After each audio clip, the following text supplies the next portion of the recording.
Hello नमस्कार प्यारे बच्चों, मैं राजा यादव स्वागत करता हूं आपका अपने YouTube परिवार SWR ऑनलाइन क्लासेस में। तो कैसे हो प्यारे बच्चों, कैसे चल रही है आपकी पढ़ाई।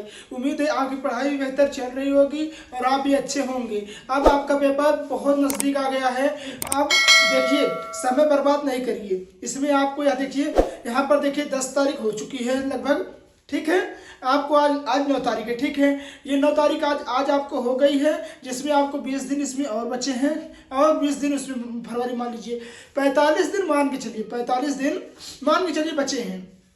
तो आप अपने पढ़ाई को इतना तेज कर दीजिए कि आपको अच्छा नंबर लाने से कोई रोक ना पाए। तो प्यारे बच्चों, उम्मीद है कि आपको हम क्या कहना चाहते हैं ये समझ में आ गया होगा। आप अपने पढ़ाई की स्पीड को बहुत ज़्यादा तेज कर दीजिए और हाँ, आप प्रश्न याद करना भी शुरू कर दीजिए। ऐसा नहीं है कि आप प्रश्न याद नहीं कर रहे हैं, सिर्फ लिखते ही लिखते चले जा रहे हैं। तो हम आपके लिए आप जो लेकर आ रहे हैं प्रश्न, आप अगर इसको कर लेते हैं तो आपके बोर्ड एग्जामिनेशन में बहुत अच्छा खासा नंबर दिला कर जाएगा।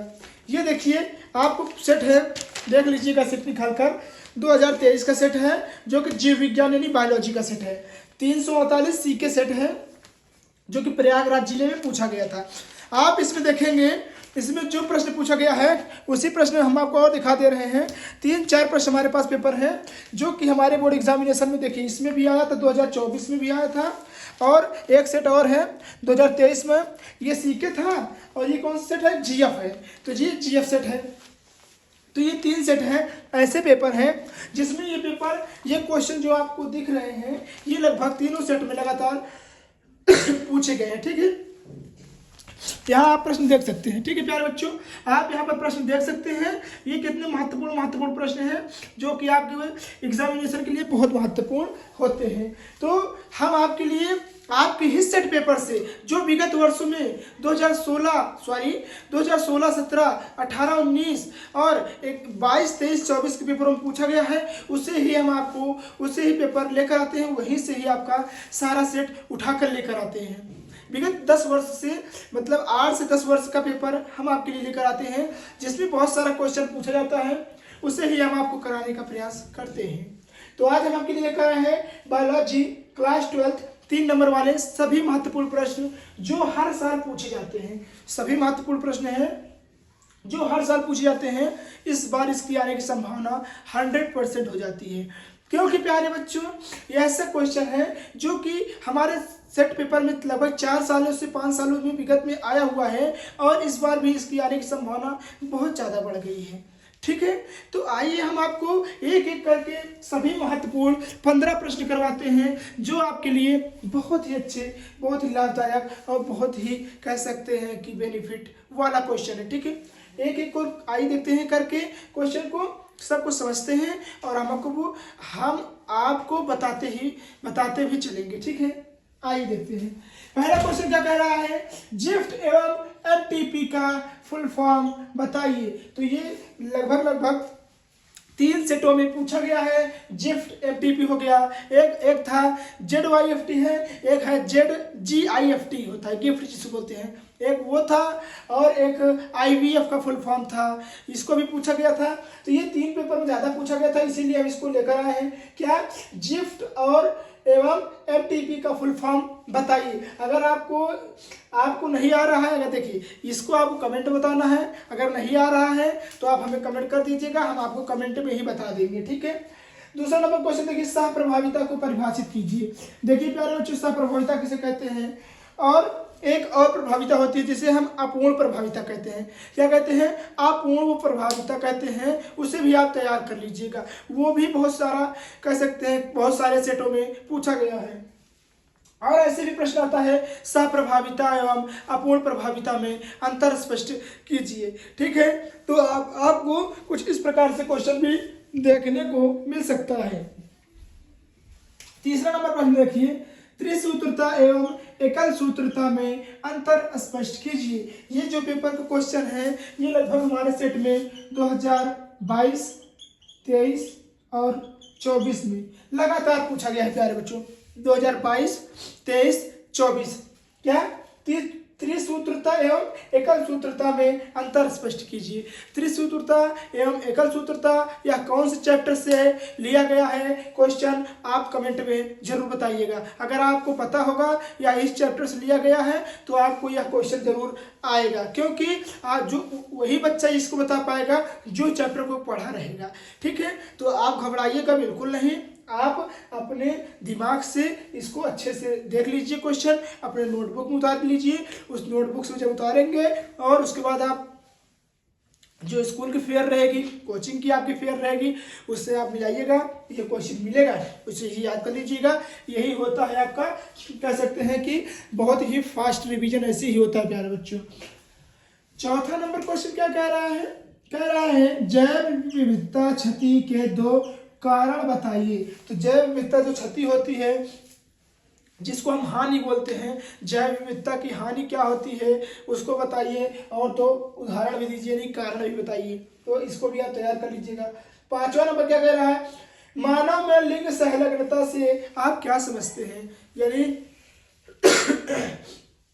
सॉरी मानव में लिंग संलग्नता जो होता है, यानी उसके अंदर विकार जैसे तो उनमें भी गुणसूत्र की कमी होती है। बहुत से इंसान बहुत ज़्यादा बड़े हो जाते हैं, बहुत से जैसे किन्नर हो गए, XY हो जाता है तो किन्नर हो गए। ठीक है, तो ऐसे होते हैं जो वो होता है, वही होता है क्या होता है, मानव में लिंग संलग्नता। तो उम्मीद है प्यारे बच्चों मैं क्या कहना चाहता हूँ आप समझ गए होंगे। ठीक है, हम क्या कहना चाह रहे हैं आप समझ गए होंगे।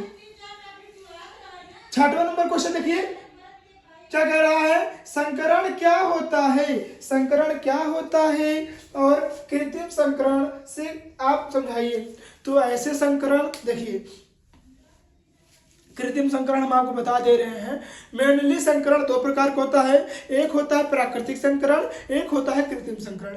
ऐसे संकरण जिसे मनुष्य द्वारा लैबों में कराया जाता है उसे कहते हैं हम कृत्रिम संकरण, तथा ऐसे संकरण जो स्वयं प्रकृति में पूर्ण रूप से हो जाते हैं उन्हें बोलते हैं हम प्राकृतिक संकरण। ठीक है, तो कृत्रिम संकरण आपको समझ में आ गया होगा प्यारे बच्चों, उम्मीद करते हैं। ठीक है, अब आइए देखते हैं 7वां क्वेश्चन। देखिए ये क्वेश्चन कितना बार पूछा गया है, RNA पर टिप्पणी लिखिए। आप कह रहे होंगे सर RNA पढ़े हैं, DNA पढ़े हैं, और तो ये RNA कहाँ गया। तो प्यारे बच्चों ये RNA आप जब RNA को गहराई से और DNA को गहराई से पढ़ेंगे तो आपको पता चल जाएगा RNA क्या होता है। तो आप इसे जरूर तैयार कर लीजिएगा, इस बार आपके बोर्ड एग्जामिनेशन में आया हुआ है, हम आपको दिखा दे रहे हैं। नहीं आप कहेंगे हाँ देखिए आपको अंतर RNA भी पूछा जाएगा। देखिए RNA, ठीक है, ये इस बार अगले साल 2023 में ये पूछा गया था। ठीक है, 8वां क्वेश्चन देखिए क्या कह रहा है, फाइलेरियता से आप क्या समझते हैं। फाइलेरियता को हम क्या कहते हैं, तो फाइलेरियता को हम फाइलेरिसिस भी कहते हैं। फाइलेरियता जो होता है उसे हम फाइलेरिसिस भी कहते हैं। तो इससे आप क्या समझते हैं, इससे भी आप कमेंट में जरूर बताइएगा। नहीं आएगा तो कमेंट कर दीजिएगा। इस पूरे 15 क्वेश्चन का हम सॉल्यूशन लेकर आएंगे आपके लिए, बट आपके कमेंट पर। ठीक है, 9वां नंबर क्वेश्चन देखिए क्या कह रहा है, बहुभ्रूणता को परिभाषित कीजिए। देखिए एक होता है बहुभ्रूणता होता है, एक होता है भ्रूणता। ठीक है, तो आप इसे तैयार कर लीजिएगा। बहुभ्रूणता बहुत बार पूछा गया है, इससे बहुत ज़्यादा यह इंपॉर्टेंट हो जाता है हमारे बोर्ड एग्जामिनेशन के लिए। तो इसे आप तैयार कर लीजिएगा प्यारे बच्चों, जो कि हमारे बोर्ड एग्जामिनेशन के लिए बहुत महत्वपूर्ण होता है। 10वां नंबर क्वेश्चन देखिए क्या कह रहा है, प्रतिरक्षण के सिद्धांत को विस्तार से समझाइए। तो प्रतिरक्षण के सिद्धांत को समझाइए कह रहा है। तो आप प्रतिरक्षण देखिए, प्रतिरक्षा तंत्र क्या होता है, प्रतिरक्षा तंत्र कितने प्रकार के होते हैं, प्रतिरक्षण तंत्र किसे कहते हैं, प्रतिरक्षा तंत्र की क्या कार्य हैं, इतना आप तैयार कर सकते हैं। अगर इतना आप तैयार कर लेंगे प्यारे बच्चों तो उम्मीद रखिए कि आपका 90 से 95% जो बायोलॉजी में है इससे ऊपर ही आएगा। सॉरी, 11वां नंबर क्वेश्चन देखिए, कायिक प्रवर्धन की व्याख्या उदाहरण सहित कीजिए। कायिक प्रवर्धन किसे कहते हैं, कायिक प्रवर्धन कितने प्रकार के होते हैं, और कायिक प्रवर्धन को उदाहरण सहित समझाना है। ऐसे आपको प्रश्न 3 नंबर वाले में पूछ लिया जाएगा, जिससे आप अगर नहीं पढ़े रहेंगे तो आप इसको छोड़ देंगे। उम्मीद है आप नहीं छोड़ेंगे, आप पढ़ के जाएंगे अच्छे से। नहीं आएगा तो कमेंट कर दीजिएगा। राजा यादव सर आपके साथ है, आपको चिंता करने की कोई बात नहीं है, ठीक है। यहाँ देखिए बाल बच्चों, हमने क्या कहा था, आरआरएनए कितना इंपॉर्टेंट है। यहाँ पर देखिए सॉरी, देखिए आरडीएनए एवं आरआरएनए में अंतर स्पष्ट कीजिए। आप कह रहे होंगे सर आरआरएनए भी होता है, तो हाँ, इस प्रकार इसको नहीं लिखा जाता है, इसको कुछ इस प्रकार लिखा जाता है, परंतु हमने आपको समझने के लिए कैपिटल में लिखा, ठीक है। तो आरडीएनए और आरआरएनए में अंतर विगत कई वर्ष लगभग 2023, 24 और 22 के पेपरों में भी पूछा गया है। इसे आप तैयार कर लीजिएगा, ये हमारे एग्जामिनेशन के दृष्टिकोण से बहुत ही इंपॉर्टेंट है। 13 नंबर प्रश्न देखिए, प्रतिबंधन एंडोन्यूक्लियोज क्या होता है। यानी देखिए, एक होता है फाइलेरिया, देखिए जिसको फाइलेरिसिस बोलते हैं, और एक होता है एंडोन्यूक्लियोज, जो कि बहुत ही महत्वपूर्ण होता है। इसमें दोनों में अंतर भी पूछ लेता है, इसे भी आप तैयार कर सकते हैं, ठीक है। तो क्या कर आप, प्रतिबंधन एंडोन्यूक्लियोज क्या होता है, क्या है, कोई दो उदाहरण बताइए। तो आप इसे जरूर तैयार कर लीजिएगा। उम्मीद है आप इसको तैयार कर लेंगे।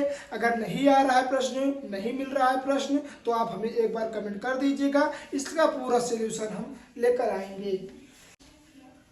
14 नंबर क्वेश्चन देखिए, प्रतिरक्षा एवं उपार्जित प्रतिरक्षा को अंतर द्वारा परिभाषित कीजिए। तो हमने क्या कहा, आप प्रतिरक्षा तंत्र तैयार कर लीजिएगा।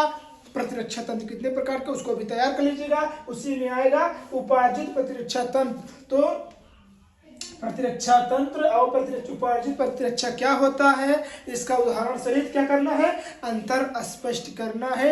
अगर आप कर देते हैं तो आपको मिल जाएंगे पूरे के पूरे 3 नंबर। नहीं कर पाते हैं तो कमेंट कर दीजिएगा, आपके कमेंट का हमको बेसब्री से इंतजार रहेगा, और इसका पूरा सोल्यूशन हम आपको करा देंगे। लास्ट क्वेश्चन नंबर 15 देखिए, वाहित मल को उदाहरण द्वारा परिभाषित कीजिए। मल को उदाहरण द्वारा परिभाषित कीजिए। तो प्यारे बच्चों, आप इसको वाहित मल को अच्छे से तैयार कर लीजिएगा। इससे लगभग आपको 3 नंबर, देखिए 3 नंबर, 5 नंबर, 4 नंबर, इससे सारे इतने सारे कह सकते हैं नंबरों वाले प्रश्न पूछे जाते हैं। किससे, वाहित मल से। तो वाहित मल किसे कहते हैं, इसे आप जरूर तैयार कर लीजिएगा। तो प्यारे बच्चों, कैसी लगी वीडियो आपको, उम्मीद है यह वीडियो आपको बहुत अच्छी लगी होगी। यदि वीडियो अच्छी लगी है तो प्लीज़ वीडियो को लाइक कर दीजिएगा, एंड चैनल पे न्यू है तो सब्सक्राइब करना नहीं भूलिएगा। थोड़ा आप मैनेज कर लीजिएगा, क्योंकि आज गला थोड़ा सा खराब है, तबीयत खराब होने की वजह से। तो आप इस वीडियो को बहुत सारा प्यार देंगे, उम्मीद है। प्यारे बच्चों, अगर आप कमेंट करेंगे तो इसका सोल्यूशन भी हम आपके लिए लेकर आएंगे। बस आज की वीडियो में बस इतना ही। मिलते हैं किसी और मज़ेदार वीडियो में, तब तक के लिए जय हिंद, जय भारत। आप स्क्रीनशॉट ले लीजिए।